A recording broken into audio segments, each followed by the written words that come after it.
Sample design के बारे में लिखना अपेक्षित है।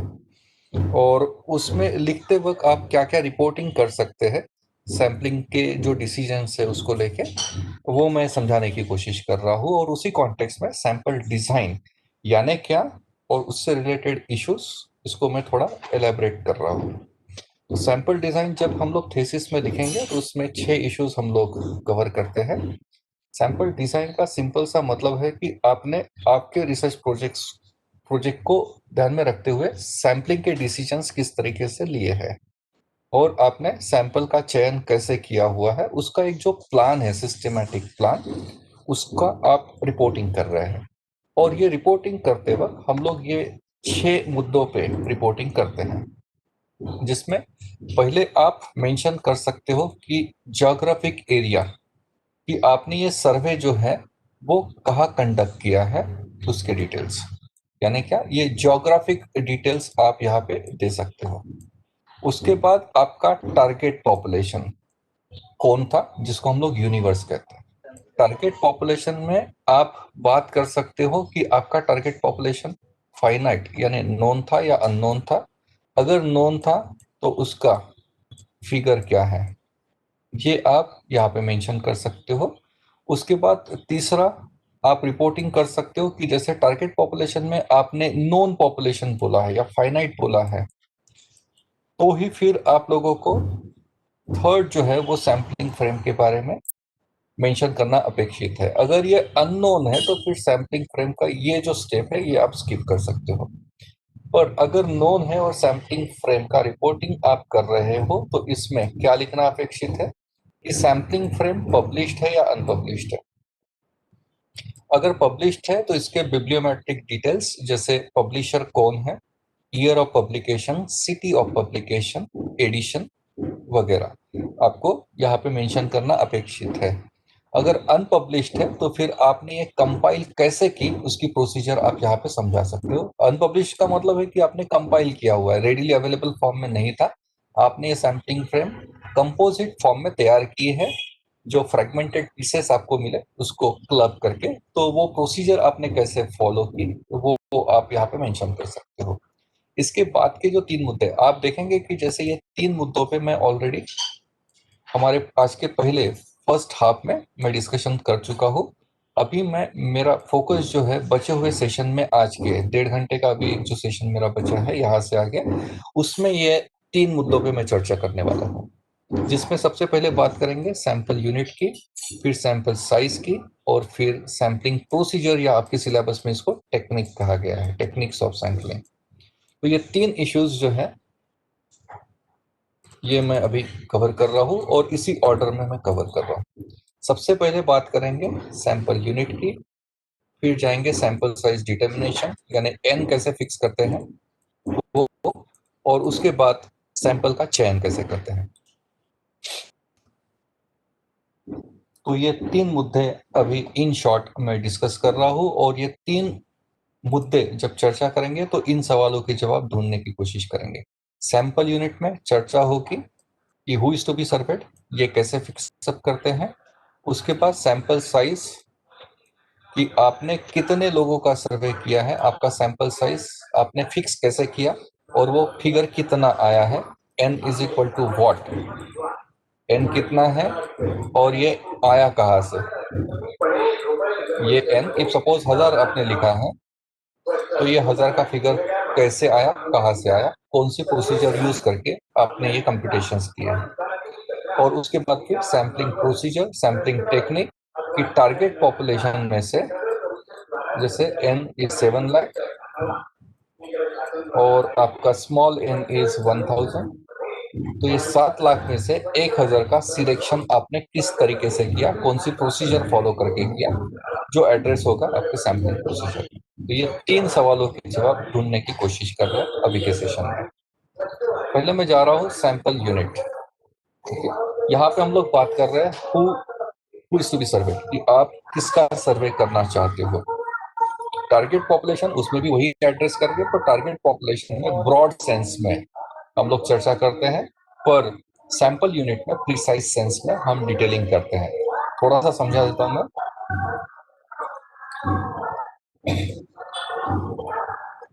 हमारा टारगेट पॉपुलेशन, एक एग्जांपल लेके मैं समझा रहा हूँ सैंपल यूनिट यानी क्या। हमारा टारगेट पॉपुलेशन है if suppose school teachers, CBSE के स्कूल टीचर्स।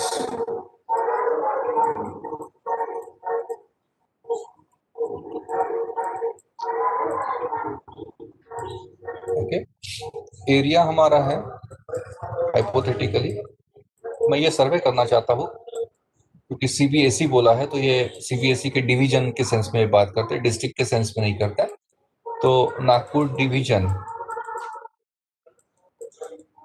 में स्कूल टीचर्स का हमको सर्वे करना है और हमको निकालना क्या है, यानी कंस्ट्रक्ट्स क्या है हमारे। तो हम लोगों को इनका work life balance if suppose measure करना है।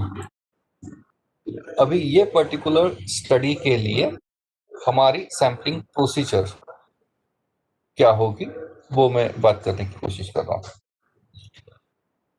सैंपल यूनिट को लेके इस पर्टिकुलर सेंस में हमारा यूनिट कौन रहेगा, इसकी चर्चा मैं कर रहा हूँ। So for this particular research project who will be your sample unit. अभी आप देख रहे हैं कि हमारा सर्वे जो है वो नागपुर डिवीजन में है और नागपुर डिवीजन में मुझे प्रिसाइजली तो मालूम नहीं है कि कितनी डिस्ट्रिक्ट्स आती है डिवीजन में, पर गोंदिया तक का एरिया कवर होता है नागपुर डिवीजन में। और मैं हाइपोथेटिकली मान के चल रहा हूँ कि नागपुर डिवीजन में इफ सपोज 4 डिस्ट्रिक्ट्स कवर हो रही है, हाइपोथेटिकली आप एक बार चेक कर लीजिएगा। 4 district places if suppose Nagpur division में कवर हो रही है, तो ये चारों डिवीजन, चारों डिस्ट्रिक्ट्स जो है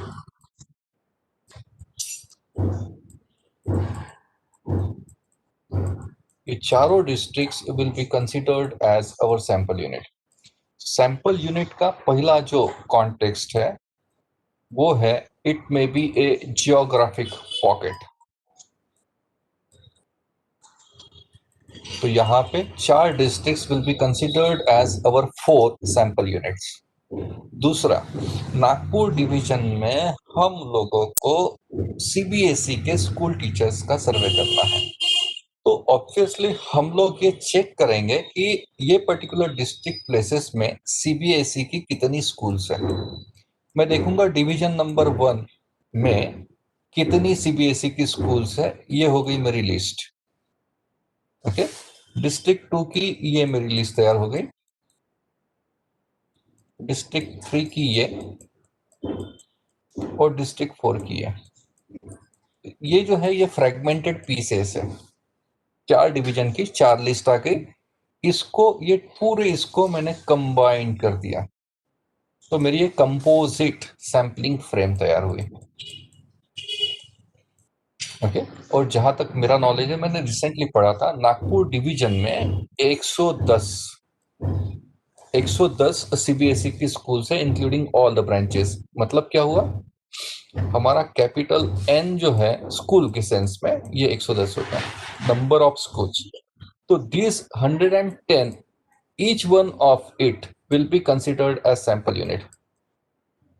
each school each school is considered as a sample unit। Getting me? अभी हम लोग क्या करेंगे, ये 110 स्कूल्स में से 20 स्कूल्स का सिलेक्शन करेंगे।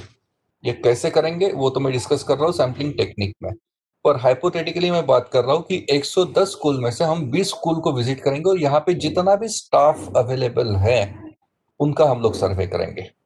यानी क्या, ये 20 स्कूल को विजिट करके यहाँ के जो टीचर्स है जितने भी है हर एक स्कूल में हम इनसे क्वेश्चन फिलअप करा रहे हैं। यानी क्या, ये स्कूल टीचर्स ये भी हमारे सैंपल यूनिट है और इसको सैंपल एलिमेंट कहते हैं। सैंपल एलिमेंट या फिर इनको कहा जाता है रेस्पोंडेंट। इनको रेस्पोंडेंट इसलिए कहते हैं क्योंकि हम जो क्वेश्चंस पूछने वाले हैं या फिर जो सर्वे फॉर्म देने वाले हैं वो इनको देने वाले हैं, और वो ये लोग हैं जो इनको ये फॉर्म को फिलअप करने वाले हैं। तो सैंपल यूनिट में आप देखेंगे ज्योग्राफिक पॉकेट, एक फिजिकल कंस्ट्रक्टेड बिल्डिंग, या फिर हमारे रेस्पोंडेंट, ये तीनों आ सकते हैं। इसका साफ डिमार्केशन अगर आप देखेंगे तो ये जो चीजें हैं ये नॉन लिविंग है, और रिस्पोंडेंट जो है ये लिविंग थिंग है। यानी क्या, सैंपल यूनिट में आप दोनों का उल्लेख कर सकते हो, आपके लिविंग थिंग्स और नॉन लिविंग, और इसेंशियली आपको इसका मेंशन कंपलसरी होता है सैंपल यूनिट में, जिसको हम लोग सैंपल एलिमेंट्स कहते हैं। So who are your sample elements, वो डिफाइन करना कंपलसरी। उसके अलावा ये कॉन्फ़िगरेशन अगर आपके पास है तो you are suppose to present this configuration as well in your research thesis while mentioning your sample unit।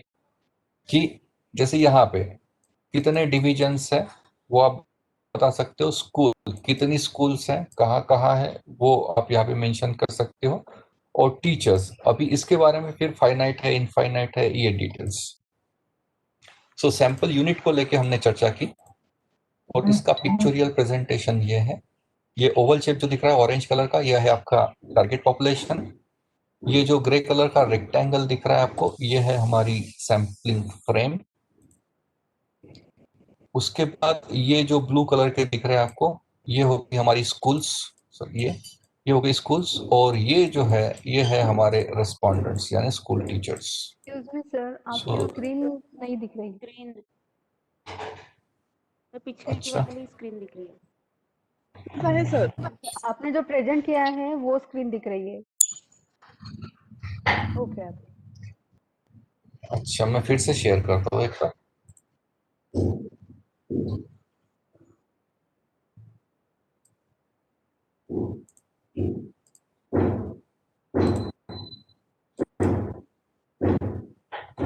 Is it visible now?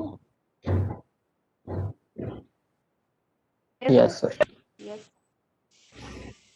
ठीक है, तो मेरे ख्याल से यहाँ तक क्लियर है आपका। सैंपल डिजाइन ये जो पार्ट है ये हमने अभी कवर किया है। सैंपल डिजाइन को लेके कुछ आपकी क्वेरीज होगी तो पूछ लीजिए, फिर मैं नेक्स्ट सेक्शन में जाता हूँ।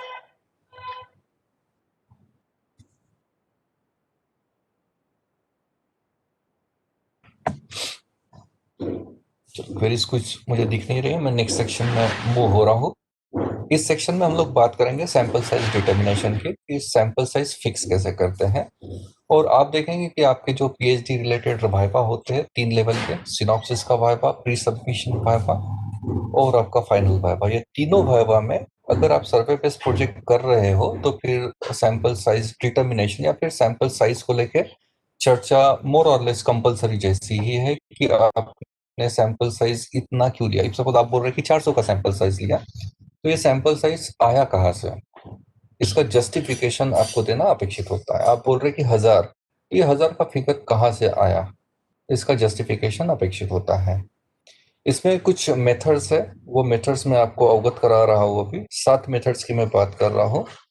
इसमें से आप देखेंगे कि मैं जो वाइवा लेता हूँ पीटी लेवल पे, उसमें मेरा कॉमन ऑब्जर्वेशन ये रहा है कि रिसर्च स्कॉलर्स के पास इसका कुछ कॉन्फिडेंटली जवाब नहीं होता है। जो दो जवाब बहुत ज़्यादा मिलते हैं, वो एक होता है कि सर हमको लगा कि इतने से हो जाएगा तो ले लिया, जिसको आर्बिट्री मेथड कहते हैं, कि आपने कोई मेथड फॉलो नहीं किए, आपने बस अंदाजे से कि चलो 400 ले लेते हैं, मेरे दोस्त ने 400 लिया था मैं भी ले लेता हूँ, या फिर आप 2-4 लोगों के देखते हो अपनी दोस्तों के और वो आप ले लेते हो, तो ये आर्बिट्री मेथड है, ये नॉन साइंटिफिक मेथड कहलाती है। और नॉन साइंटिफिक, आपको मालूम है कि रिसर्च की डेफिनेशन में ही लिखा गया है कि research is a scientific and well planned activity. तो दो जो कीवर्ड्स है यहाँ पे, साइंटिफिक एंड वेल प्लान्ड, ये दोनों चीजें मिसिंग लगती है आपके जवाब में। आप जो बोल रहे हो ना ही उसमें कोई साइंस इन्वॉल्व है, और दूसरा वेल प्लान्ड, तो ये 400 का आपने प्लानिंग भी नहीं किया है। अगर ये मिसिंग है इंफॉर्मेशन, तो फिर आपने जो फाइंडिंग्स पुट अप की है वो कितनी रिलायबल है, उसके ऊपर फिर चर्चा होना स्वाभाविक है। तो ये मेथड बहुत ज़्यादा प्रैक्टिस में दिखती है पर रिकमेंडेड कभी नहीं है, क्योंकि ये नॉन साइंटिफिक मेथड है। दूसरा एक जवाब हमेशा मिलता है कि हमारे सुपरवाइजर ने हमको बताया कि इतना सैंपल साइज ले लीजिए, तो हमने ले लिया। सर, हमारे सुपरवाइजर ने बताया कि आप 700 सैंपल साइज ले लीजिए, तो फिर हमने वो फिक्स कर लिया।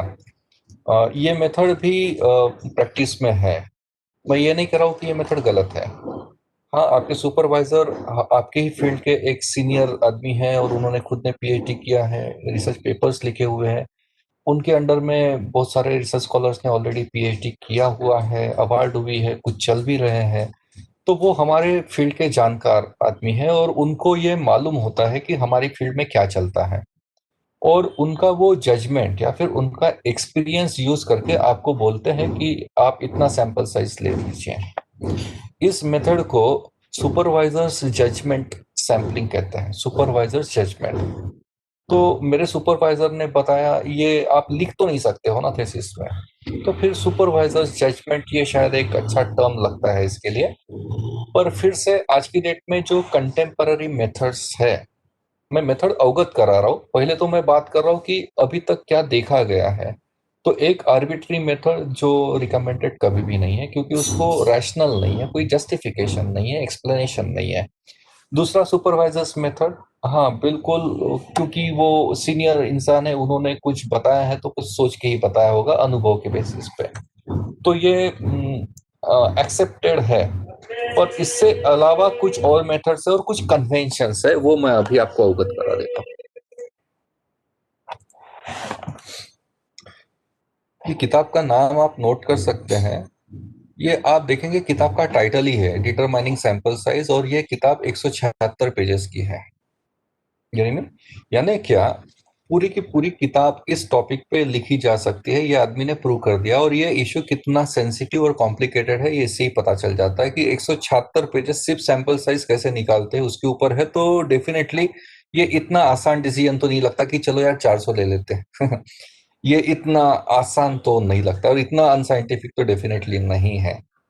ये सेंसिटिव इशू है थोड़ा सा सैंपल साइज डिटर्मिनेशन का, और खास करके आपको रिसर्च आर्टिकल पब्लिश करना है कहीं पे। पीएचडी के लिए तो ठीक है सुपरवाइजर्स मेथड्स, पर आपको स्कोपस में, डब्ल्यूओएस में, या फिर एबीडीसी लिस्ट में, या फिर केयर लिस्ट में अच्छी क्वालिटी के जर्नल में पब्लिश करना है आपका आर्टिकल, तो उस वक्त सुपरवाइजर जजमेंट तो होता ही नहीं, क्योंकि सुपरवाइजर नहीं होता आर्टिकल लिखने के लिए ना। तो उस वक्त अगर आप बोलेंगे कि 400 मुझे लगा मैंने ले लिया, तो आपका पेपर तो पब्लिश होने से रहा है। आपको हर एक चीज का एविडेंस देना होता है, एक्सप्लेनेशन देना होता है कि आप जो भी कर रहे हैं उसके पीछे जस्टिफिकेशन दीजिए कि ये है तो क्यों है। और जैसे मैं कंसल्टेंसी भी करता हूँ तो मुझे आते हैं ना पोस्ट, क्योंकि आप अच्छी क्वालिटी के जर्नल में पेपर पुटअप तो कर देते हो, पर जहाँ वहां से जब रिविजन आते हैं, पीयर आपको बोलते हैं, एक्सपर्ट्स बोलते हैं कि kindly justify your sample size, then वहां पे फिर गड़बड़ हो जाती है। और ऑब्वियसली वो एक डिटरेंट आप बोल सकते हो कि जिसकी वजह से आप शायद अच्छी क्वालिटी के जर्नल में नहीं पहुंच पा रहे हैं, पब्लिकेशन नहीं हो पा रहे हैं। तो over there you are suppose to use some scientific methods which are more contemporary.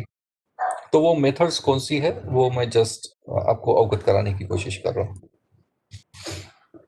7 method की बात हो रही है, उसमें पहला मेथड जो ऑलरेडी मैं चर्चा कर चुका हूँ वो है आर्बिट्री मेथड।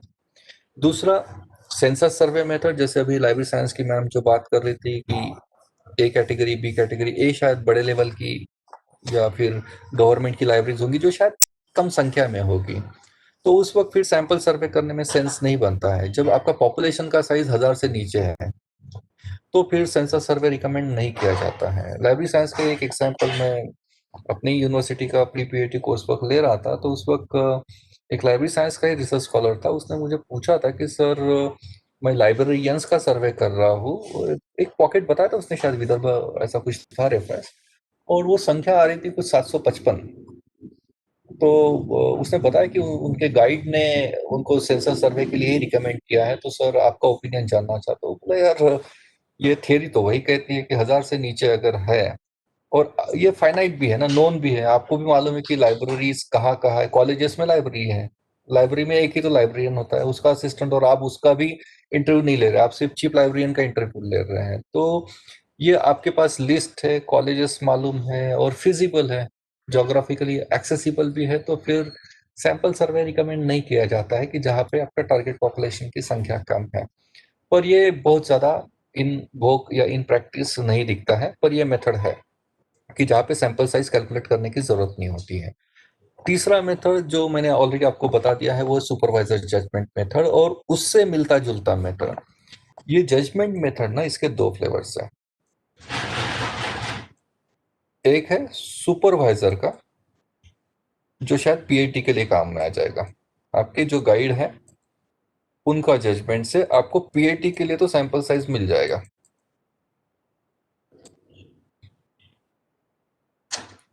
पर अगर रिसर्च पेपर के कॉन्टेक्स्ट में सुपरवाइजर का तो चलता नहीं, फिर आपका रिसर्च स्कॉलर का खुद का जजमेंट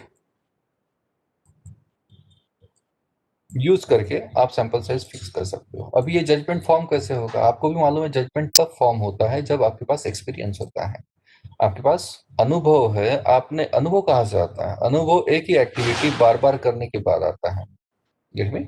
और आप अगर पीएटी कर रहे हो तो एक ही तो बार कर रहे हो, तो अनुभव अनुभव तो जनरेट हो नहीं सकता है कि आप 10 बार थोड़ी ना पीएटी करेंगे कि उसके बाद फिर 11th पीएटी में आप बता सकोगे कि मेरा सैंपल साइज 400 आया तो क्यों आया। ठीक है? तो उस वक्त फिर अनुभव, यानी हमारा जो जजमेंट है, रिसर्च स्कॉलर अपना खुद का जजमेंट कैसे फॉर्म करेगा? तो फिर से उसका जवाब है लिटरेचर।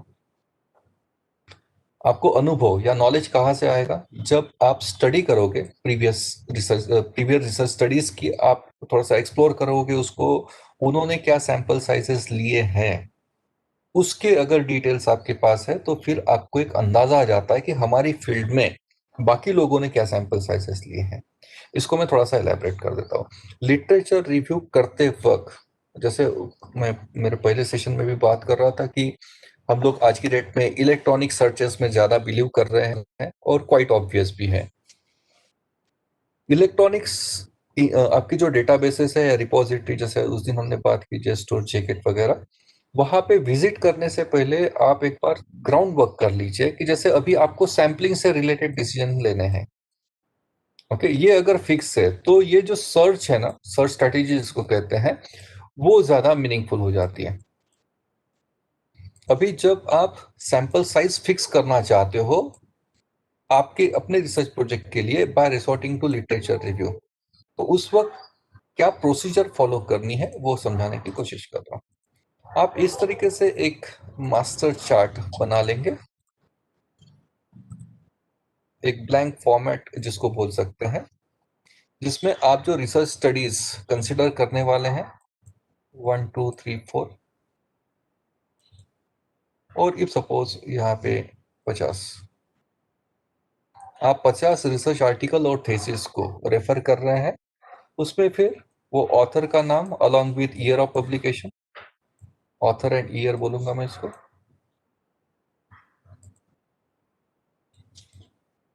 उसके साथ साथ कौन सी यूनिवर्सिटी का है वो, या कौन सी कंट्री का है, या फिर कौन से स्टेट का है, वो मेंशन आप यहाँ पे कर सकते हो। उसका टाइटल क्या है, और उसने टारगेट पॉपुलेशन जो आप कंसिडर कर रहे हो वही यहाँ पे हर बार दिखनी चाहिए, क्योंकि आप जो सर्वे कर रहे हो वो सिमिलर स्टडीज का कर रहे हो। ये टारगेट पॉपुलेशन लगभग सेम ही दिखनी चाहिए आपको, या थोड़े बहुत इसमें फ्लेवर्स हो सकते हैं। और उसके बाद उन्होंने सैंपल साइजेस क्या लिए हुए हैं, जैसे 464, 322, 384,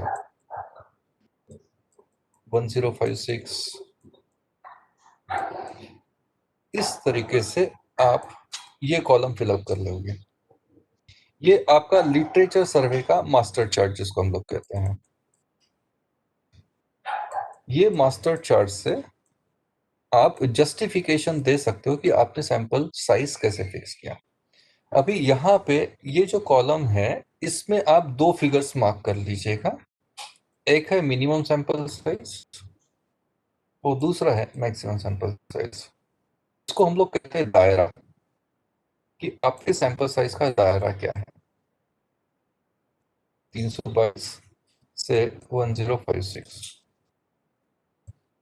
तो ऑब्वियसली आप इससे नीचे तो जा नहीं सकते हो। अगर आप 200 की बात कर रहे हो तो फिर आपका सैंपल साइज गलत है। यानी यहाँ पे 1056 के ऊपर कुछ भी लीजिए, ये हमेशा सही ही रहेगा। नो वन विल बॉदर कि ये दायरे के बाहर जा रहे हैं। पर आइडियली यहाँ पे एक सेंटर भी है हमारा, ये है इफ सपोज 650, मैं हाइपोथेटिकली बोल रहा हूँ। अगर आपका सैंपल साइज इसके आसपास कहीं घूम रहा है तो आपके पास जस्टिफिकेशन है कि सैंपल साइज आया कहाँ से। यानी जितना यहाँ क्लोज जाओगे उतना बेटर है, पर आपके पास अभी जस्टिफिकेशन है कि सैंपल साइज आया कहाँ से। आप जब वाइवा फेस करोगे उस वक्त ये मास्टर चार्ट जो है, आपकी प्रेजेंटेशन जो होगी उसकी थैंक यू के स्लाइड के बाद आप बफर स्लाइड मेंटेन करिए। बफर स्लाइड्स वो स्लाइड्स होती हैं जो आपके क्वेश्चन का आंसर देते वक्त सपोर्टिव इंफॉर्मेशन के सेंस में काम करता है। जैसे सैंपल साइज, आप मेन जो पीपीटी है उसमें सिर्फ एक स्लाइड जो बनाओगे सैंपलिंग को लेके, उसमें आप बुलेट पॉइंट्स डालोगे ना कि आपका टारगेट पॉपुलेशन कौन है, एरिया कहा था,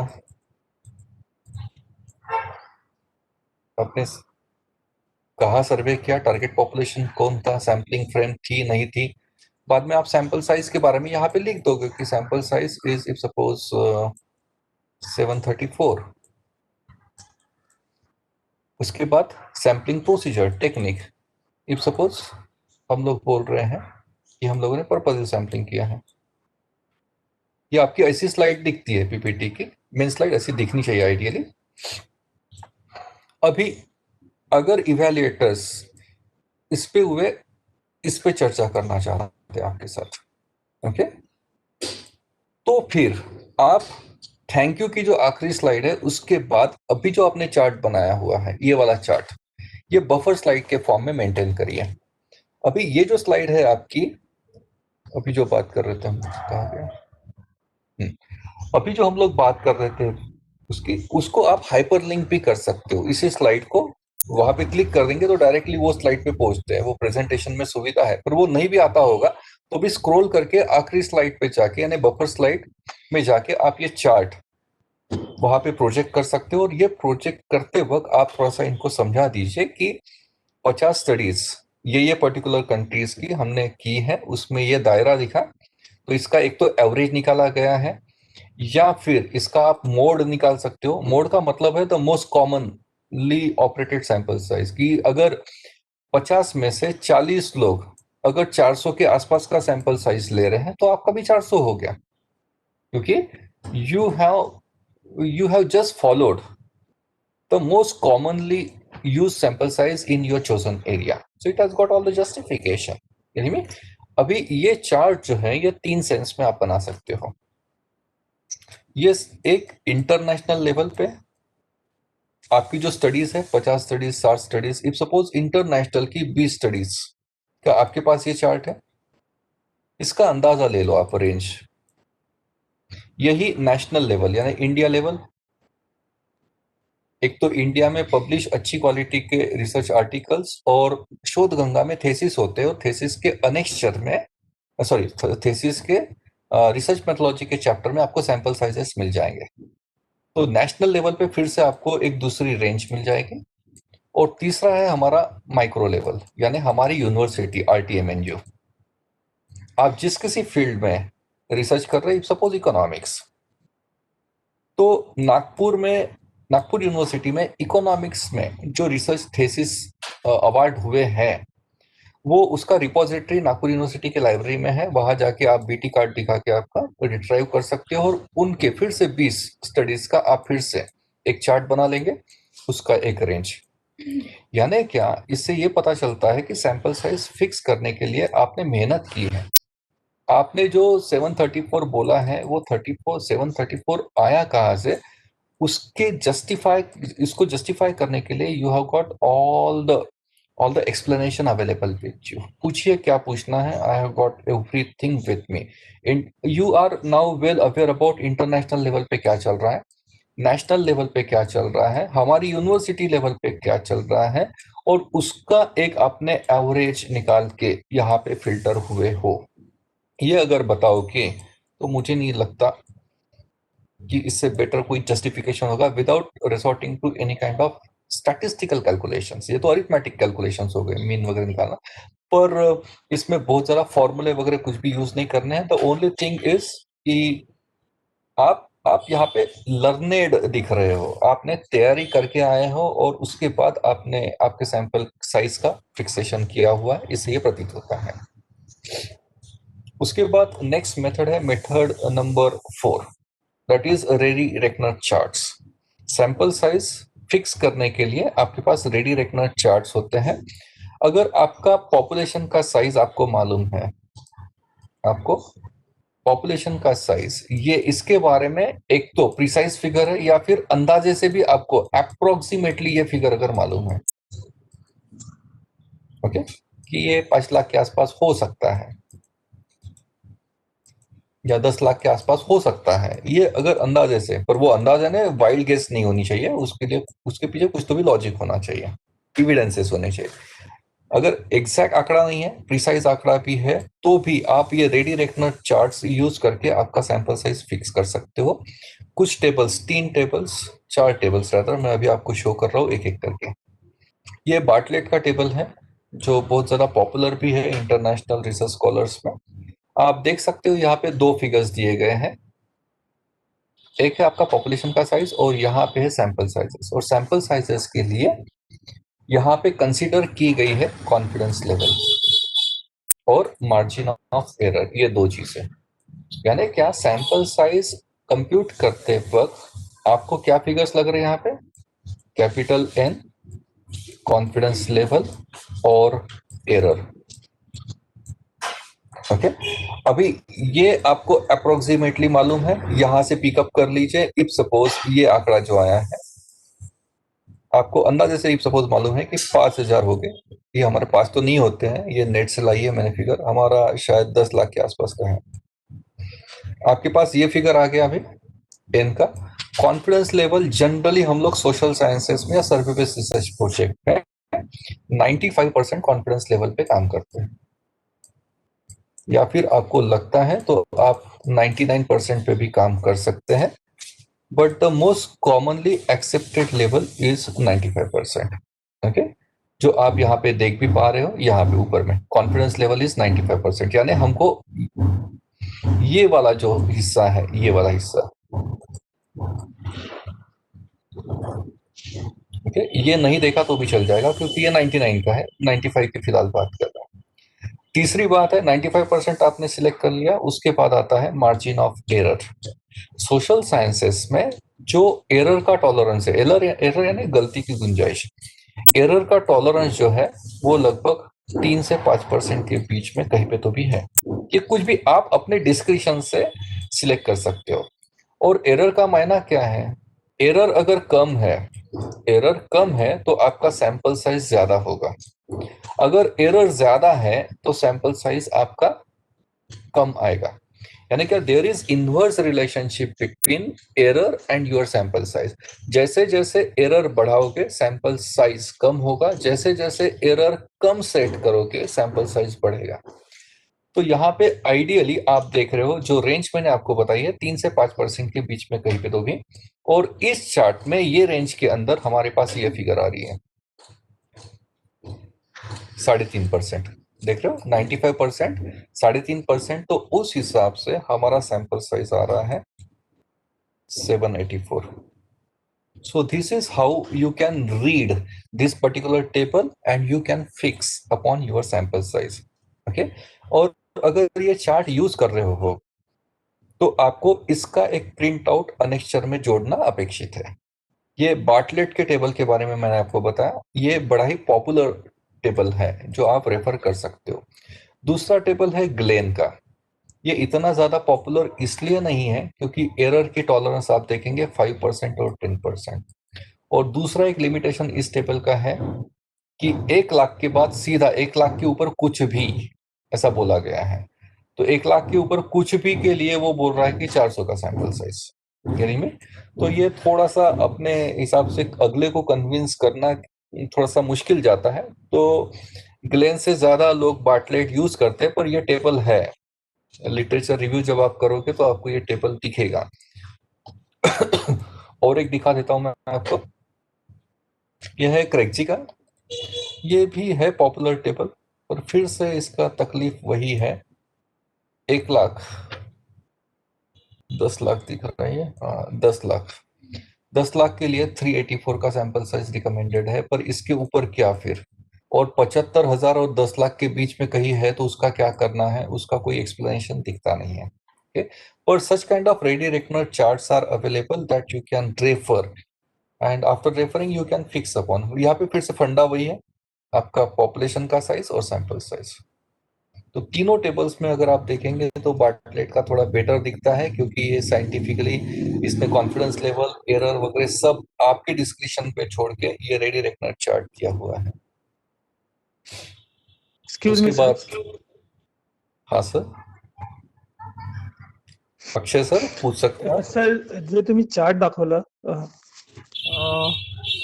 कॉन्फिडन्स लिमिट आणि मार्जिन ऑफ एररचं, हम्म, सर पॉप्युलेशन साईज 10 आहे आणि आपण सर्वे 10 करतोय तरी एरर 1% असेल का? नहीं सर, ये Margin ready profile. Reckoner chart है, और जैसे मैंने आपको बताया अभी थोड़ी देर पहले, अगर आपका पॉपुलेशन का साइज ही अगर 10 है तो ये सब देखने की जरूरत नहीं सर, आपको तो सेंसस ही करना है। मैं तो यहाँ तक बोल रहा हूँ आपको, 1,000 तक ये देखने की जरूरत ही नहीं है, 1,000 तक तो बट आप मग याच्यामध्ये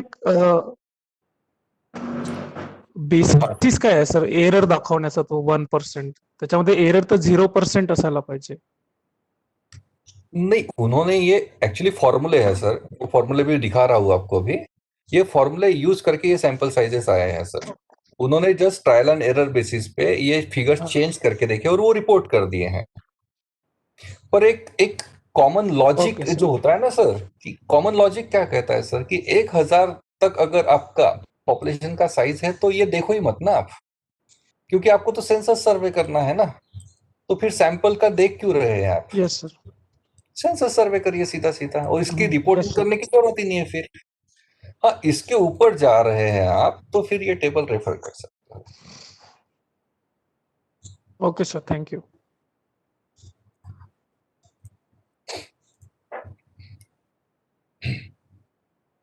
ये विलियम जिकमन के पेज नंबर 364 पे है शायद ये टेबल। उसके बाद मेथड नंबर 5 बता रहा हूं मैं, वो है सैंपल साइज कैलकुलेटर्स। ये सॉफ्टवेयर्स होते हैं, और ये सॉफ्टवेयर्स यूज करके आप अपना सैंपल साइज फिक्स कर सकते हो। तो मैं एक छोटा सा डेमोन्स्ट्रेशन दे देता हूँ आपको, कि ये सैंपल साइज यूज करके ये कैलकुलेटर्स यूज करके सैंपल साइज कैसे फिक्स करते हैं। तो kindly allow me a moment, मैं इंटरनेट मेरा ऑन कर रहा हूँ और स्क्रीन शेयर कर रहा हूँ आपके साथ।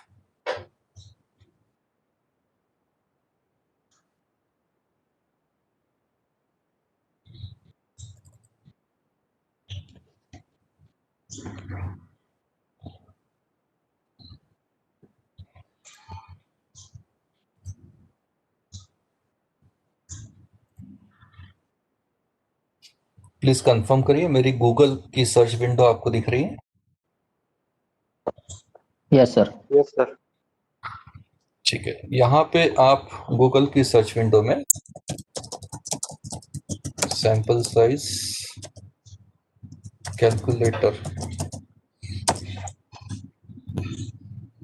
इस तरीके से फीडिंग करते हो तो आप देख रहे हैं कि ये इतने करोड़ों में दिख रहे हैं, शायद ये इतने सारे कैलकुलेटर्स है। बात होती है इसमें से यूज कौन सा करेंगे। तो ये जो सर्वे मंकी दिख रहा है आपको, ये अच्छा कैलकुलेटर है।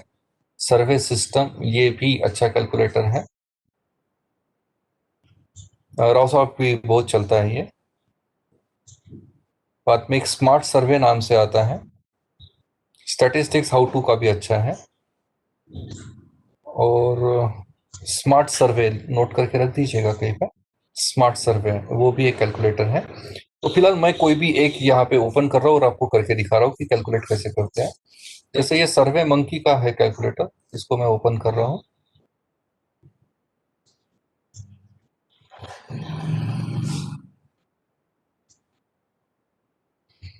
आप देख रहे हैं मैंने वो लिंक को क्लिक करने के बाद मैं यहाँ पे पहुंचा हूँ, सैंपल साइज कैलकुलेटर सर्वे मंकी का।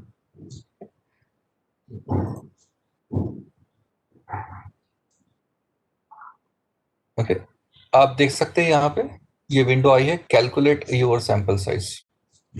यहाँ पे ये पूछ रहा है कि आपका पॉपुलेशन का साइज क्या है। मैं कुछ हाइपोथेटिकल फिगर्स जैसे नागपुर की पॉपुलेशन 35 लाख वो डाल रहा हूँ।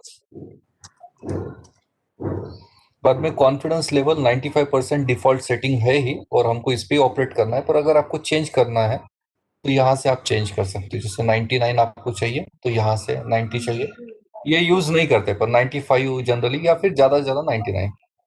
उसके बाद एरर यहाँ पे दिया हुआ है, मार्जिन ऑफ एरर। यहाँ पे आप अगर 3% पे काम करना चाहते हो तो 3% आपको टाइप करना हो। तो जैसे मैंने ये फिगर्स फीड किए हैं तो आपका सैंपल साइज आपके आंखों के सामने है। इसका आप एक स्क्रीनशॉट ले लेंगे, अगर आप ये यूज कर रहे हैं तो इसका स्क्रीनशॉट ले लेंगे और ये स्क्रीनशॉट आप अनेक्शर में जोड़ सकते हो विद डेट कि आपने कौन सी डेट को इसको कैलकुलेट किया था। तो ये सिंपल से कैलकुलेटर्स है। आप थोड़ा सा अगर डिटेल में जाना चाहते हो तो इसके नीचे एक्सप्लेनेशन दिया है कि ये 1067 कैसे आया। आप देख सकते हो, स्क्रॉल करिए थोड़ा सा नीचे, सैंपल साइज यानी क्या और ये कैसे आया है ये यहाँ पे दिया है। Population size, margin of error, confidence level, और ये फॉर्मूला यूज किया गया है। ठीक है, ये फॉर्मूला मैं अभी थोड़ी देर में समझा रहा हूँ आपको, पर मुझे नहीं लगता कि ये आपने मैन्युअली करना चाहिए। जब कैलकुलेटर है तो यही चीजें यहाँ पे अपने हाथ से रख के कैलकुलेटर से करने में मुझे कोई सेंस नहीं लगता, क्योंकि आंसर वही आने वाला है। जो यहाँ पे ये सॉफ्टवेयर है ना, वो प्रोग्राम्ड है, यही जो फॉर्मूला है ये इन्होंने प्रोग्राम बना के रखा है इसका। Got it. अभी ये जेड स्कोर्स होते हैं, ये जो जेड दिख रहा है ना, ये जेड का वैल्यू इन्होंने यहाँ पे दी है 95% के लिए 1.96। ये जनरली हम लोग यूज करते हैं 1.96 वाला, और 99 के लिए 2.58 आता है। So this is how you can use sample size calculators. इसको लेके कुछ क्वेश्चन होंगे तो पूछ लीजिए, फिर मैं आगे बताऊं।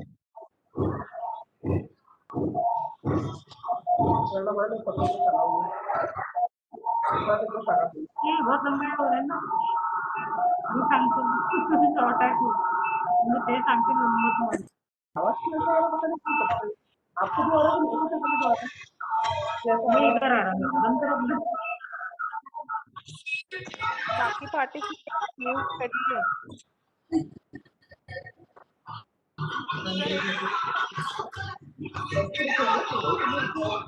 मैडम स्क्रीन दिसते हैं मुझे? हो sir, screen is visible. Yes, sir. Okay Yes, sir. Yes, sir. Okay, method number 5 मैंने ऑलरेडी बता दिया आपको। कुछ कैलकुलेटर्स के स्क्रीनशॉट मैं आपको दिखा रहा हूँ। ये जो स्क्रीनशॉट अभी जो मैंने किया है उसके स्क्रीनशॉट्स चैट बॉक्स में कुछ लिंक हो रहा है।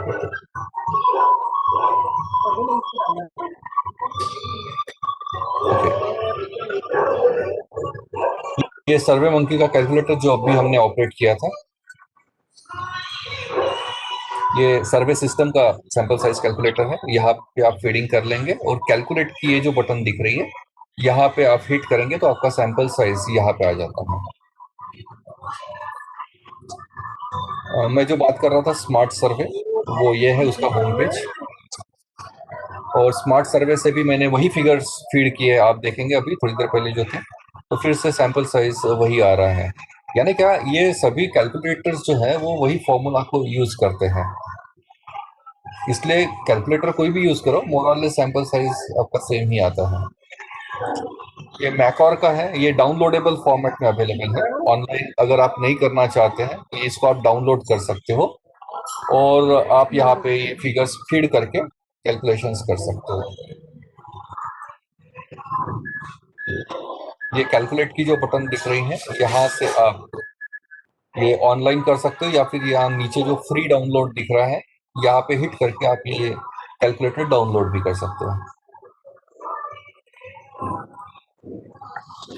उसके बाद मेथड नंबर 6, इसमें हम लोग बात कर रहे हैं कि आप अगर लिकर स्केल यूज कर रहे हैं, ओके, हमने कल ही चर्चा की है लिकर स्केल को लेके।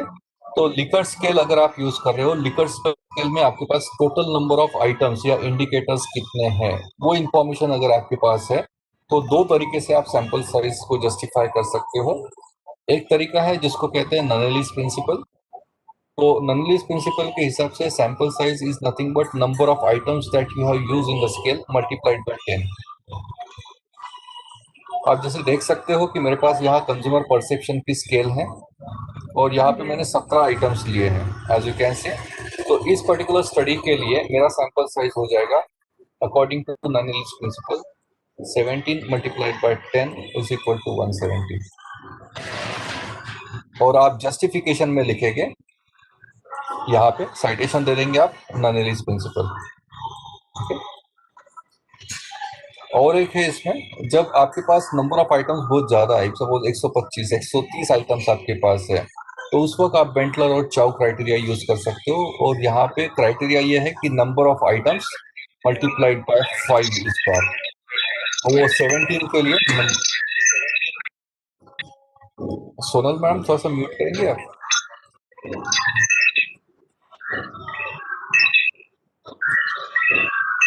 सोनल मैडम थोड़ा डिस्टर्बेंस हो रहा है आपके एंड से। उसके बाद 7th मेथड है साइंटिफिक फॉर्मूले। और जो फॉर्मूले अभी मैंने आपको स्क्रीन पे दिखाए थे वही ये फॉर्मूले हैं, पर ये आज हमको करने की जरूरत नहीं है, वो सॉफ्टवेयर से ये हो जाते हैं, पर फिर भी मैं आपको अवगत करा देता हूँ।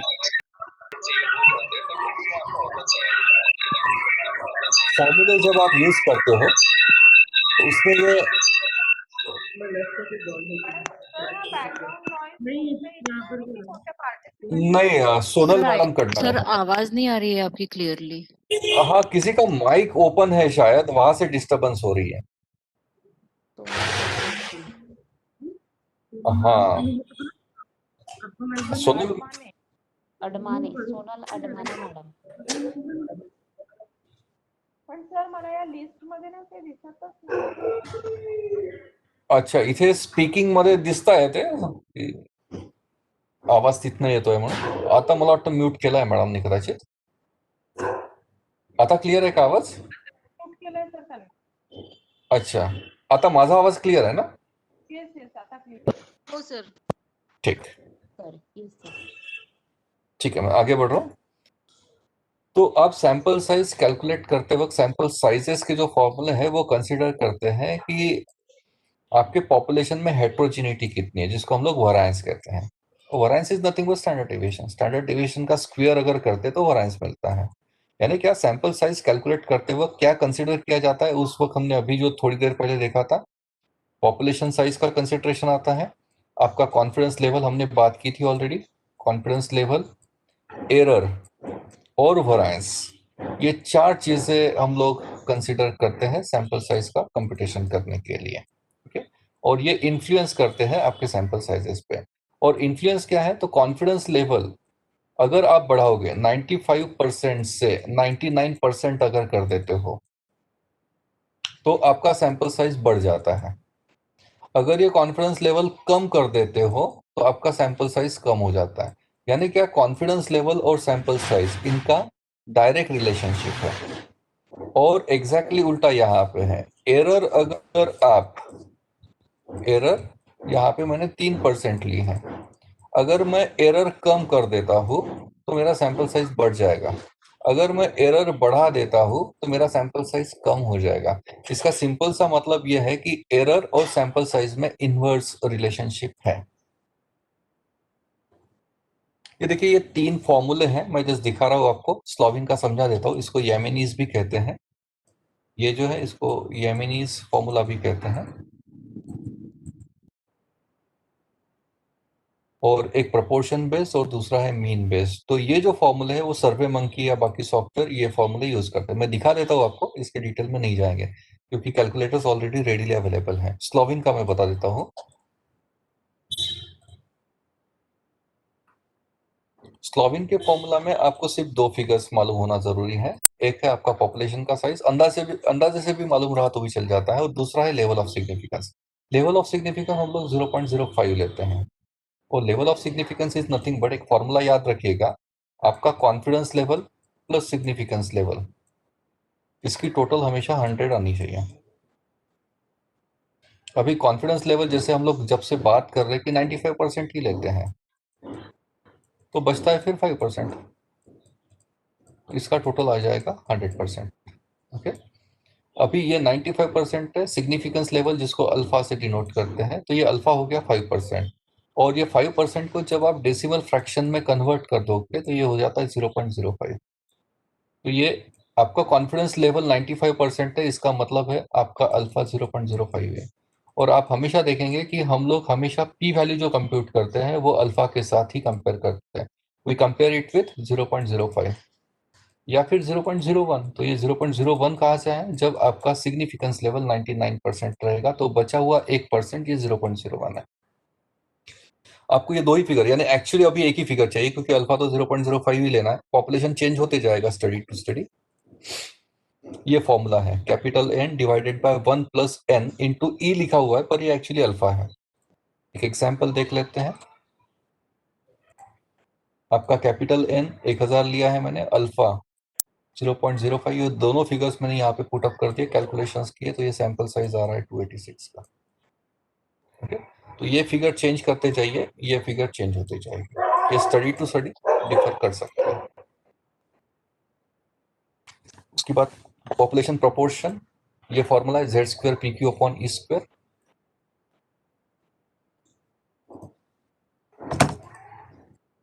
और आपका मीन का फॉर्मूला है Z S upon E whole square.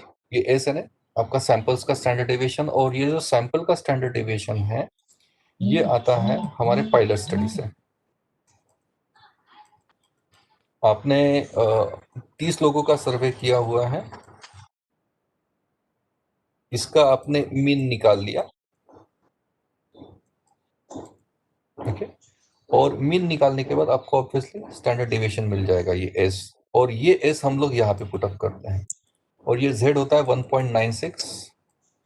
और एरर आप सेट कर दीजिए आपको जो लगता है। रुपीस को अगर है आपका वेरिएबल अगर रुपीस में है तो फिर ये 3 रुपए 5 रुपए जो भी आपको 10 रुपए जो भी एरर लिखनी है वो यहाँ पे लिख देंगे एक्सप्रेसिव यूनिट का, और ये कैलकुलेशन कर लेंगे आप, तो आपको सैंपल साइज मिल जाता है। और ये सब वो सॉफ्टवेयर में फीड होता है, उससे मिल जाते हैं हमारे सैंपल साइजेस। मेथड नंबर 8 मैं बता रहा हूँ आपको, वो है सैंपल एडिक्वेसी। खास करके साइंस, टेक्नोलॉजी, मेडिसिन, इनके जो रिसर्च प्रोजेक्ट्स है इसमें ये सैंपल साइज कैलकुलेट नहीं करते हैं। ये सैंपल साइज ले लेते हैं लिटरेचर रिव्यू को रेफर करते हुए, कि जैसे एनिमल स्टडीज, डिसेक्शंस कुछ कर रहे हैं आप एनिमल्स का, या प्लांट स्टडीज में आप कुछ एस्टिमेशंस कर रहे हैं, तो हर स्पेसीज जो होती है आपकी, स्पेसीज 1 2 3 4, 4 स्पेसीज है आपके पास, एनिमल हो या प्लांट हो। ओके, आपने हर स्पेसीज के यहाँ पे सैंपल्स लिए 1 2 3 4 5 6 7 8 इफ सपोज। ओके, तो यानी क्या, स्पेसीज 1 पे आप एक्सपेरिमेंटेशन 7 या 8 बार रिपीट कर रहे हो, तो यही आपका सैंपल साइज होगा। तो आपने हर स्पेसीज को लेके 7 या 8 बार रिपीटेटिव ट्रायल्स लिए। अभी आपने ये ट्रायल्स आने के बाद आपके पास ये टेबल बन गया, इसमें ऑब्वियसली मल्टीपल एनोवा लगेगा इसमें, तो आपने मैनोवा लगाया और आपके पास फाइंडिंग्स है।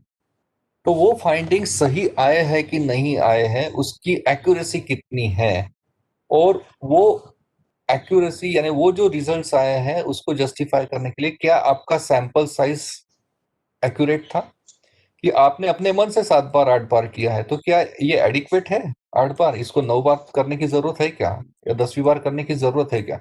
ये बताने के लिए सैंपल एडिक्वेसी निकालते हैं। ये साइंस में बहुत ही पिक्यूलियर चीज है, और सैंपल एडिक्वेसी आप सॉफ्टवेयर से निकालते हैं। इसके लिए साइंस और मेडिसिन में जी पावर नाम से सॉफ्टवेयर आता है, और एक ओपन ईपीआई नाम से सॉफ्टवेयर है, इससे हम लोग ये सैंपल एडिक्वेसी निकालते हैं। सोशल साइंसेस में सैंपल एडिक्वेसी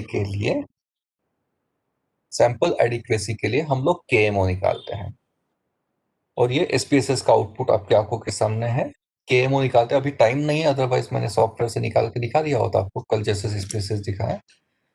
तो यहाँ पे केएमओ जो है, इससे मेजर ऑफ सैंपल एडिक्वेसी, और ये यहाँ पे आया 0.884। ये अगर 0.7 ये वाला, ये अगर 0.7 से ऊपर है तो फिर आपका सैंपल साइज एडिक्वेट है और आपने जो रिजल्ट्स पुटअप किए हैं वो रिलायबल है, ये माना जाता है। यानी क्या, सैंपल फिक्स करने के दो तरीके हैं। एक, आप डेटा कलेक्ट करने से पहले सैंपल साइज कैलकुलेट कर लीजिए, या फिर आप एक सैंपल साइज के साथ डेटा कलेक्ट कर लीजिए। जैसे 1000 आपने मन से ले लिया, आर्बिट्री 1000 ले लिया, और फिर वो 1000 सही है क्या ये चेक कर लीजिए, एडिक्वेट है क्या, तो आपको केएमओ का रिपोर्टिंग करना होगा। ये दो तरीके से आप अपने सैंपल को जस्टिफाई कर सकते हो। अगर आप फैक्टर एनालिसिस कर रहे हो, कल भी जो हमारी बात हो रही थी उसमें सैंपल साइज कम से कम 300 चाहिए, और इसमें आप रेफरेंसेस दे सकते हो। हम लोग लास्ट सेक्शन में जा रहे हैं, वो है techniques of sampling. So techniques of sampling में दो तरीके होते हैं, probability and non probability sampling. Probability का मतलब है रैंडम सैम्पलिंग, और इसको रैंडम कहते हैं, और इसको नॉन रैंडम कहते हैं। रैंडम का मतलब समझा रहा हूं मैं। रैंडम का मतलब है कि यहाँ पे रिसर्च स्कॉलर का कोई पर्सनल बायस इन्वॉल्व नहीं है सैंपल का सिलेक्शन करते हुए। रैंडम का मतलब है कि आपके टारगेट पॉपुलेशन में, जैसे 7 लाख ये फिगर हम लोग सबरे से ही कंसिडर करते आ रहे हैं आज के एग्जाम्पल्स के लिए, और आपको n इज इक्वल टू 1000 लेना है। तो यहाँ पे रैंडम का मतलब ये हो जाता है कि 7 लाख में से 1000 सिलेक्ट करते वक्त ये पूरे 7 लाख में जो लोग हैं, they have equal opportunity to get selected in this 1000। A fair chance you are offering to all this 7 lakh. यानी चांसेस जो है ये 7 लाख के पूरे सबके इक्वल चांसेस है कि उनका समावेश आपके 1000 में हो जाए। इट इज अनबायस्ड सिलेक्शन, आप बोल सकते हो इसको वन लाइन में।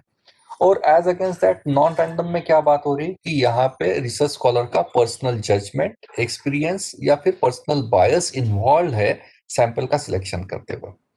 यानी ये 7 लाख में से रिसर्च स्कॉलर बोल रहा है कि यार ये मेरे पहचान के लोग हैं तो मैं इनको ही लूंगा मेरे सैंपल में।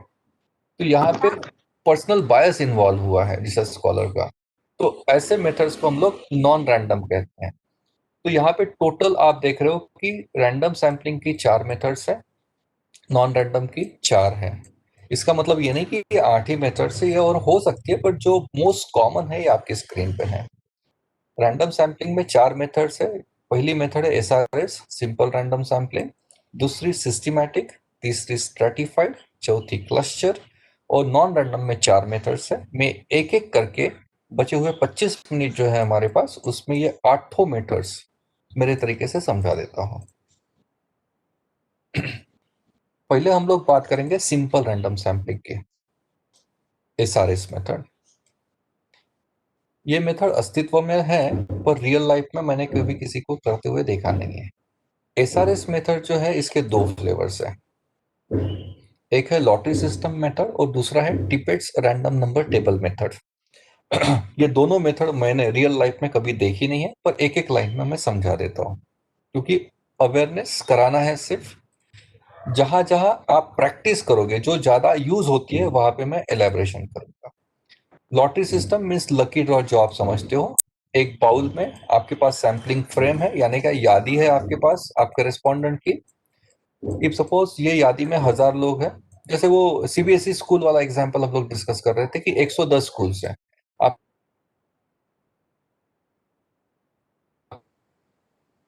तो 110, और इसमें से सैंपल निकालना है मुझे 20 स्कूल्स। तो उस वक्त आप क्या करेंगे, 110 चिट्ठियां यहाँ पे ये बाउल में जमा कर दोगे, ओके। और इसमें से एक एक ड्रॉ ऐसा 20 बार आप निकालोगे। इसको हम लोग कहते हैं lottery system, nothing knew about it. दूसरा है टिपेट्स रैंडम नंबर टेबल मेथड। आज की डेट में टिपेट्स का टेबल तो वैसे भी यूज नहीं होता है, आउटडेटेड हो गया। अगर ये रैंडम नंबर टेबल मेथड से करना ही है, तो फिर आज की डेट में हम लोग कंप्यूटर सॉफ्टवेयर प्रोग्राम्स यूज करके अपना खुद का रैंडम नंबर टेबल जनरेट करते हैं, और वो टेबल का यूज करके हम लोग सैम्पलिंग कर सकते हैं। पर ये इतना ज्यादा यूज होता नहीं है, इसलिए मैं इसकी चर्चा नहीं कर रहा हूँ। जिसकी चर्चा यानी जो पॉपुलरली यूज होते हैं उसको मैं एलैबोरेटली अच्छे से डिस्कस करना चाहता हूँ। ये देखिए, ये मैंने खुद ने ही एमएस एक्सेल में रैंडम नंबर टेबल जनरेट किया है। और ये रैंडम नंबर टेबल आप यूज कर सकते हो सैंपल्स ड्रॉ करने के लिए। जैसे 110 स्कूल्स में से ये टेबल यूज करके आप आपकी जो 20 स्कूल्स है ये निकाल सकते हो। ओके, उसके बाद आता है सिस्टमैटिक रैंडम सैम्पलिंग। ये भी इतना ज्यादा यूज नहीं होता है, पर हाँ आइसोलेटेड केसेस में देखा गया है कि ये यूज होता है। पर पॉपुलर जो है इसके बाद की मेथड्स है, पर फिर भी मैं समझा देता हूँ। एक इलस्ट्रेशन के साथ समझाने की कोशिश कर रहा हूँ कि आपकी स्क्रीन पे अभी जो दिख रहा है ये है मेरा टारगेट पॉपुलेशन। ये जो लोग दिख रहे हैं इसको अगर मैं नंबरिंग करता हूँ 1 2 3 4, तो ये टोटल 30 है। इस रो में 10 है, इसमें 2 और इसमें 2, इसमें 10। ये टोटल 30 का मेरा पॉपुलेशन साइज है, आप देख रहे हैं यहाँ पे। और इसमें से मुझे 10 का सैंपल लेना है। ये 30 में से मुझे 10 का सिलेक्शन करना है बाय यूजिंग सिस्टमैटिक सैंपलिंग। उसके लिए प्रोसीजर समझाने की कोशिश कर रहा हूँ। ये सबसे पहले आपको निकालना है सैंपल इंटरवल, जिसको डिनोट करते हैं के से, और इसका फॉर्मूला है population size divided by sample size. अभी जो एग्जांपल हम लोग डिस्कस कर रहे हैं उसमें पॉपुलेशन का साइज है हमारा 30 और डिजायर्ड सैंपल साइज है 10। तो हमारा के हो जाएगा 30 divided by 10 is equal to 3। ये जो भी आंकड़ा आएगा उतनी नंबर ऑफ चीट्स आप बना लेंगे। एक बाउल लेंगे और इसमें 3 है तो 1 नंबर की एक चिट्ठी, 2 नंबर की दूसरी और 3 नंबर की तीसरी। जितना भी आएगा उतनी। सपोज यहाँ पे 4 आ रहा है तो चौथी चिट्ठी आ जाएगी यहाँ पे। यहाँ पे 5 आ रहा है तो 5वीं चिट्ठी यहाँ पे 5 नंबर की आ जाएगी। इसको अच्छे से मिक्स कर लीजिए और इसमें से कोई एक ड्रॉ लेना है आपको, सिर्फ एक ड्रॉ, ओनली वन। और ये जो चिट्ठी निकलेगी वो चिट्ठी पे क्या नंबर है वो चेक कर लीजिएगा। इफ सपोज ये 3 में से मैंने एक रैंडमली ड्रॉ निकाला, वो नंबर की चिट्ठी आई है 2 नंबर की। आपके पास सैम्पलिंग फ्रेम ऑलरेडी है। ये मेरी सैम्पलिंग फ्रेम है जिसको मैंने नंबरिंग कर दिया था 1 2 3 लाइकवाइज अप टू 30। और मेरा जो ड्रॉ निकला है वो 2 नंबर का है। तो ये हो गया मेरा पहला सैंपल। फिर आप यहां से आगे जब प्रोसीड करोगे तो आपको एवरी केथ आइटम लेना है, और हमारा के जो है वो है 3। के इज इक्वल टू 3 है। इसलिए मैं क्या कर रहा हूं, यहां से हर तीसरा आइटम 1 2 3, ये 2 को छोड़ दिया, every third item I will pick up 1 2 3 1 2 3। इस तरीके से मैं सैंपल्स मेरे ड्रॉ कर लूंगा और आप इसको काउंट करेंगे तो आपको दिखेगा ये ग्रीन वाले 1 2 3 4 5 6 7 8 9 10, टोटल 10 मिल गए हम लोगों को 30 में से बाय यूजिंग सिस्टमैटिक सैम्पलिंग। ये रेसिडेंशियल एरिया में जाके, जैसे हाउस वाइफ वाला हम लोग डिस्कस कर रहे थे, तो रेसिडेंशियल एरिया में जाके आपके पास प्लॉट नंबर की सैम्पलिंग फ्रेम होती है कि जहाँ पे एक कॉलोनी है कि जहाँ पे प्लॉट नंबर 1 to 100 है। तो आपको कौन से घर में जाना है, तो आप इस तरीके से 100 प्लॉट नंबर यानी capital N is equal to 100। आपको ये 100 में से 20 का सैंपल निकालना है, तो 100 डिवाइडेड बाय 25 हो जाएगा हमारा के। ये 5 की आप ड्रॉ डाल लीजिए बाउल में, और इसमें से एक नंबर निकालेंगे। इफ सपोज वो आया है 4, और यहाँ से फिर every fifth item. This way you can select your samples. उसके बाद आता है स्ट्रैटिफाइड सैम्पलिंग।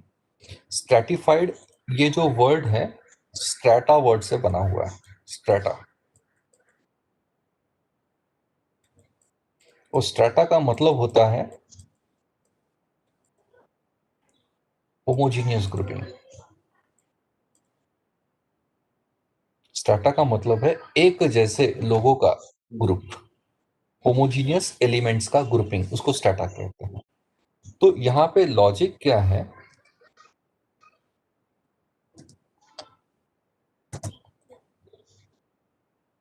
आप क्या करेंगे, सबसे पहले ऑब्जेक्टिव और हाइपोथेसिस को चेक करेंगे। अगर आपने ऑब्जेक्टिव में लिखा है कि टू कंपेयर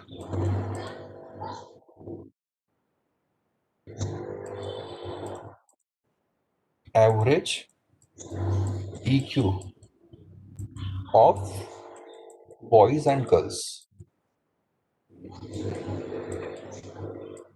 ऐसा ऑब्जेक्टिव आपने लिखा है। इसका मतलब क्या है, आपका जो टोटल टारगेट पॉपुलेशन रहेगा, इसको आपको दो हिस्सों में डिवाइड करना ही है। एक रहेगा बॉयज का ग्रुप और दूसरा रहेगा हमारा गर्ल्स का ग्रुप। और आपका सैंपल साइज अगर 1000 का है तो आपका बॉयज का सैंपल हो जाएगा 500 का, गर्ल्स का हो जाएगा 500 का। अभी आप क्या कर रहे हो, after taking into consideration your objectives and hypothesis statements, आप चेक करोगे कि कंपैरिजन, रिलेशनशिप आपको कौन से ग्रुप के बीच में करनी है और कौन से पैरामीटर्स यूज करके। जैसे यहाँ पे पैरामीटर क्या यूज किया, जेंडर, ये इनकम वाइज हो सकता है, मैरिटल स्टेटस वाइज हो सकता है, ये अर्बन रूरल सेंस में हो सकता है, कुछ भी पैरामीटर्स हो सकते हैं, ये एजुकेशन वाइज हो सकता है। ओके, या फिर ओबीस और थीन, ऐसा भी हो सकता है। तो आपके नेचर ऑफ स्टडीज को ध्यान में रखते हुए आप चेक कर लीजिए कि कंपैरिजन जो करना है वो कौन से ग्रुप्स का, कितने ग्रुप्स है और वो उसके पैरामीटर क्या है ग्रुपिंग के। और उसी तरीके से आपका रिलेशनशिप अगर एग्जामिन करना है तो relationship between X and Y, तो ये एक्स यानी क्या है, वाई यानी क्या है, और इसके ग्रुप्स फॉर्म हो सकते हैं क्या, और वो ग्रुप फॉर्म करने के जरिए क्या है, ये ध्यान में रखते हुए जब आप टोटल टारगेट पॉपुलेशन के ग्रुप्स फॉर्म करते हो, ये जो ग्रुपिंग की प्रोसेस है इसको कहते हैं स्ट्रैटिफिकेशन। देखेंगे। और जब आप टारगेट पॉपुलेशन का ग्रुपिंग करके सब ग्रुप फॉर्म करते हो, आप देखेंगे बॉयज के ग्रुप में बॉयज बॉयज आ गए, गर्ल्स के ग्रुप में, यानी क्या homogeneous elements are gathered together now. Girls girls एक ग्रुप में, बॉयज बॉयज एक ग्रुप। तो इसको हम लोग कहते हैं स्ट्रेटा, बॉयज का एक स्ट्रेटा, गर्ल का एक स्ट्रेटा। इसको हम लोग कहेंगे स्ट्रेटा 1। ये हमारा टारगेट पॉपुलेशन कैपिटल एन है, बॉयज का पॉपुलेशन 500, यानी ये N1 500 है और N2 हमारा 500 है। और N1 plus N2, capital N1 plus capital N2 is your capital N means target population, sorry sample size. Sample size ये स्मॉल स्मॉल कंसीडर कर लीजिएगा इसको।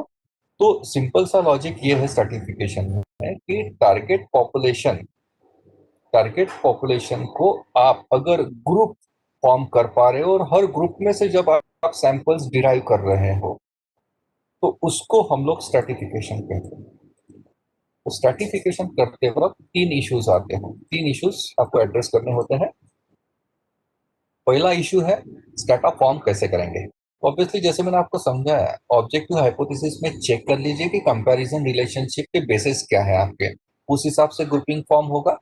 और इन जनरल मेरा जो ऑब्जर्वेशन है, हम लोग जनरली डेमोग्राफिक वेरिएबल यूज करते हैं ग्रुपिंग करने के लिए, वो जेंडर हो, इनकम हो, एजुकेशन हो, मैरिटल स्टेटस हो, एज वाइज हो, इस तरीके से जनरली हम लोग पैरामीटर्स यूज करते हैं ग्रुप्स फॉर्म करने के लिए। पर टू ए लार्जर एक्सटेंट ये डिपेंड करेगा कि आपका नेचर ऑफ स्टडी क्या है और आप ग्रुपिंग जो कर रहे हो, कंपैरिजन कौन से ग्रुप का करना चाहते हो, उस तरीके से आपको टारगेट पॉपुलेशन के हिस्से करने होंगे। ओके, तो ये नेचर ऑफ द स्टडी पे डिपेंड करेगा और स्टडी टू स्टडी ये ग्रुपिंग की जो प्रोसीजर है वो डिफर करेगा। दूसरा, ग्रुप करने के बाद आपको जो, जैसे अभी हम लोग जो बात कर रहे थे कि 1000 में से बॉयज और गर्ल्स, ओके, इसमें से 500 लेना है, इसमें से 500 लेना है।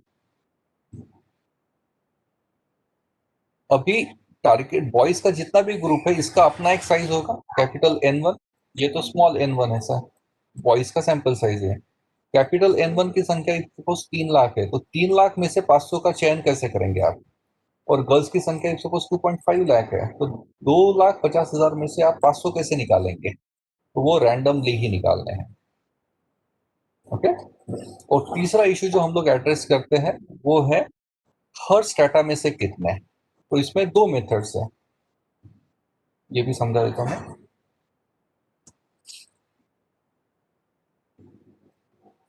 हर स्ट्रेटा में से कितने, अपने टारगेट पॉपुलेशन के 2 ग्रुप्स बना लिए, बॉयज और गर्ल्स। आपको यहां से आपने सपोज 500 ले लिए, 500 ले लिए, और टोटल साइज है आपका 1000। ओके, इसको हम लोग कहते हैं disproportionate, disproportionate stratified sample. Proportionate ये कब होगा? जब आप ओरिजिनल टारगेट पॉपुलेशन का कंपोजिशन देखोगे। अगर ओरिजिनल कंपोजिशन में 60% बॉयज है और 40% गर्ल्स है, तो आपका सैंपल साइज 1000 में से 600 बॉयज होने चाहिए और 400 गर्ल्स होने चाहिए to make it a total of 1000।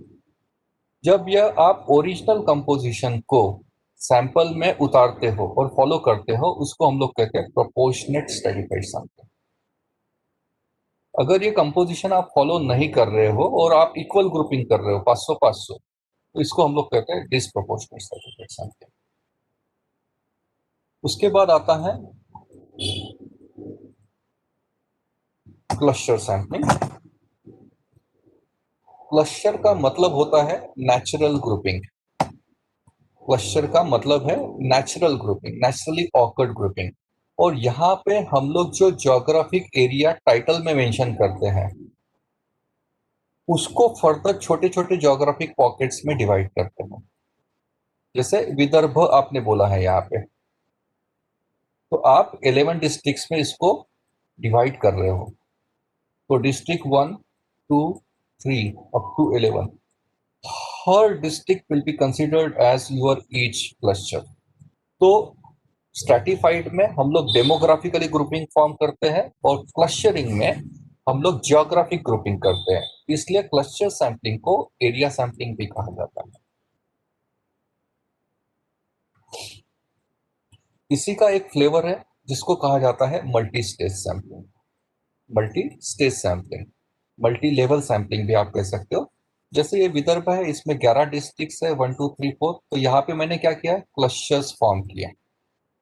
ये हो गई मेरी लेवल 1, स्टेज 1 या लेवल 1 में मैंने क्लस्टरिंग करके ये टोटल ज्योग्राफिक पॉकेट के छोटे छोटे ज्योग्राफिक पॉकेट्स बनाए।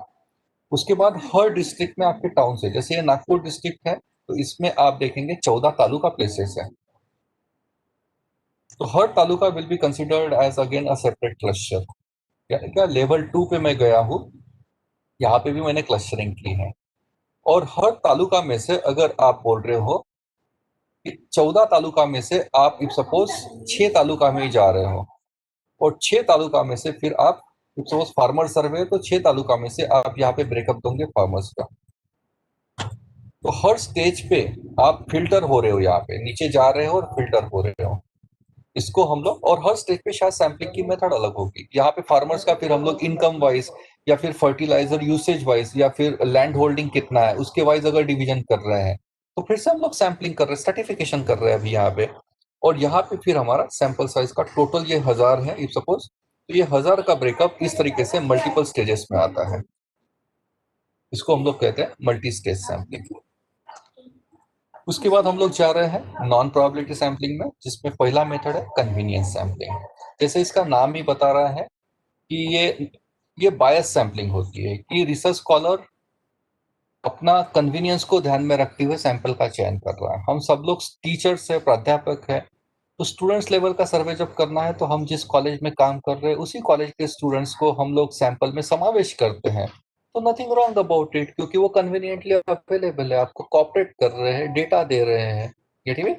तो जब आप इस तरीके से आपका कन्वीनियंस को ध्यान में, कन्वीनियंस इन व्हाट सेंस, एक तो time, identification of samples, time और एक्सेस और कॉस्ट, ये पूरे सेंस में आप कन्वीनियंस को डिफाइन कर रहे हो। और ये जब यूज करके आप सैंपलिंग कर रहे हो तो उसको कन्वीनियंस सैंपलिंग कहते हैं। और ये बायस सैंपलिंग कहलाता है। इसका ये एक फ्लेवर है एक्सीडेंटल सैंपलिंग या फिर हैपहैज़र्ड सैंपलिंग भी इसको कहते हैं। कि जैसे ये साइकोलॉजी की एक रिसर्च स्कॉलर है, इसको जो लोग पेट पालते हैं उनके ऊपर कोई बिहेवियरल स्टडी करनी है, तो ये बालकनी में आई कुछ देखा कि ये आदमी अपने पेट को घुमाने लेके जा रहा है, तो इसने इसको आवाज दिया और बोला भैया 2 मिनट रुकिए, और क्वेश्चनर लेके गई, एडमिनिस्टर कर लिया। तो ये जो हुआ है ना, ये एक्सीडेंटली हुआ, अचानक से उसको दिखा ये आदमी और सर्वे कर लिया। तो ये कन्वीनियंस सैम्पलिंग ही है, पर लिखते वक्त हम इसको एक तो एक्सीडेंटल सैम्पलिंग कहेंगे, या हैपहैज़ार्ड, या फिर अवेलेबिलिटी सैम्पलिंग कहेंगे। उसके बाद है जजमेंट सैम्पलिंग। जजमेंट का मतलब है कि जहां पे आप रैंडमली किसी का भी सिलेक्शन नहीं कर सकते। यहाँ पे आपको एक जजमेंट फॉर्म करना होता है कि आपको जो डेटा चाहिए वो कौन देगा। आपको एक डिस्क्रिप्शन फॉर्म करना होगा, खास करके कोई सीरियस लेवल का स्टडी है कि जहाँ पे आप ओपिनियन सर्वे कर रहे हो कि नोटबंदी को लेके लोगों के नागपुर में क्या प्रतिक्रिया है। तो आपको ऐसे लोग आइडेंटिफाई करने होंगे कि जो इसके बारे में जानकारी रखते हैं और इसका परिणाम क्या हो सकता है, उनको थोड़ा नॉलेज है। तो ऐसे लोगों को आपको ढूंढना होगा, या फिर आपको एक जजमेंट फॉर्म करना होगा कि कौन सा आदमी ये इंफॉर्मेशन दे सकता है। तो आप अपना जजमेंट डिस्क्रिशन यूज करके सैम्पलिंग कर रहे हैं। जजमेंट सैम्पलिंग का ही एक फ्लेवर है जिसको कहा जाता है पर्पसिव सैम्पलिंग। पर्पसिव सैम्पलिंग में आप पर्पसफुली किसी जगह को विजिट करते हैं और आपको मालूम होता है कि आपके सैंपल्स आपको उस जगह मिल जाएंगे।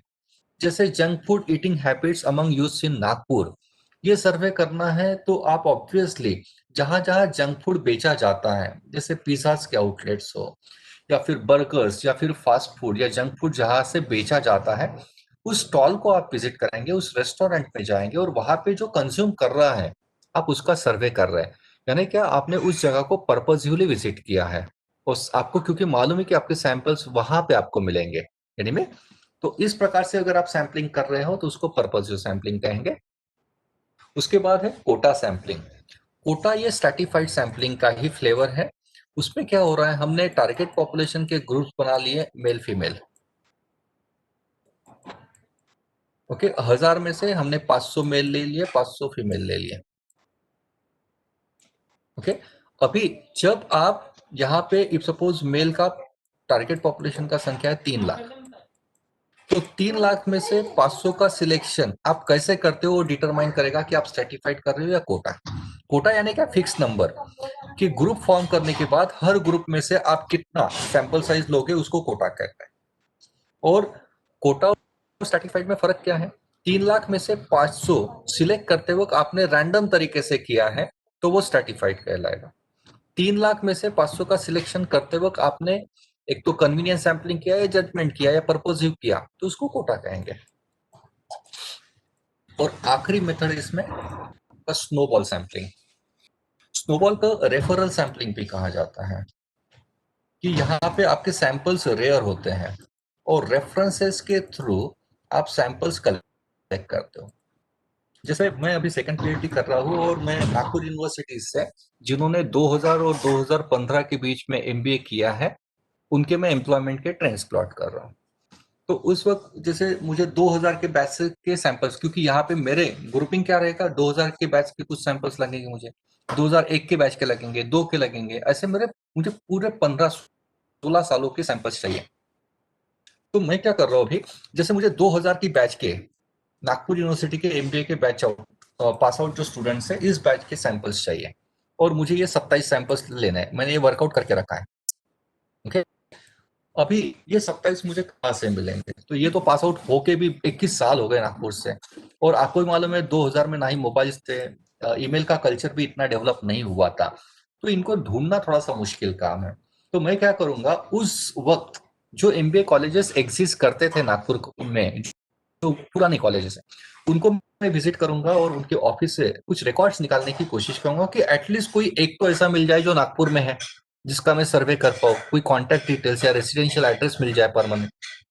मैं उसके घर में जाऊंगा, उसका सर्वे कर लूंगा और मैं उसको पूछूंगा कि आपके जो बैचमेट्स है, जो आपके क्लासमेट थे, उसमें से कोई टच में है क्या आपके? तो वो बता देगा कि हाँ ये 4 लोग तो है।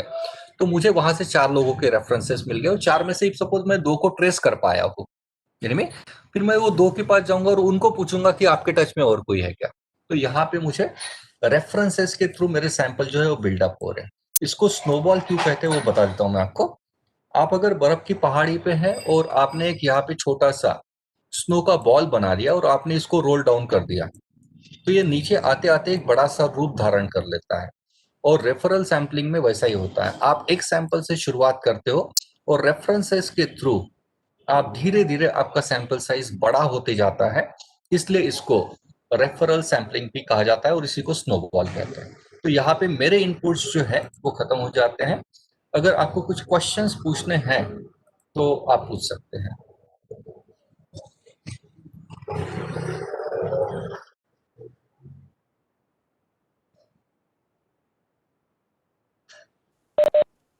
फ्रेंड्स कुछ प्रीति क्वेश्चन होंगे तो आप पूछ सकते हैं।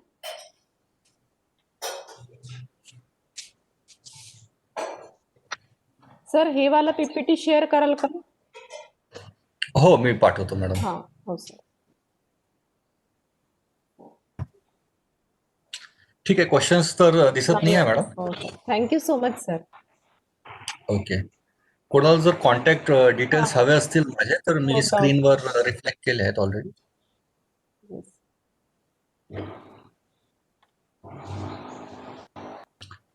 ठीक आहे, मी थांबतोय मॅडम इथे। हो sir. Sir, on behalf of all the participants, I extend my heartfelt thanks to respected Dr. Ashish Linge sir for all the 9 sessions जो उन्होंने लिए हैं, एकदम सिंपल लैंग्वेज में सारी चीज़ें एक्सप्लेन करी है। Thank you so much sir. Thank you ma'am, it's my pleasure.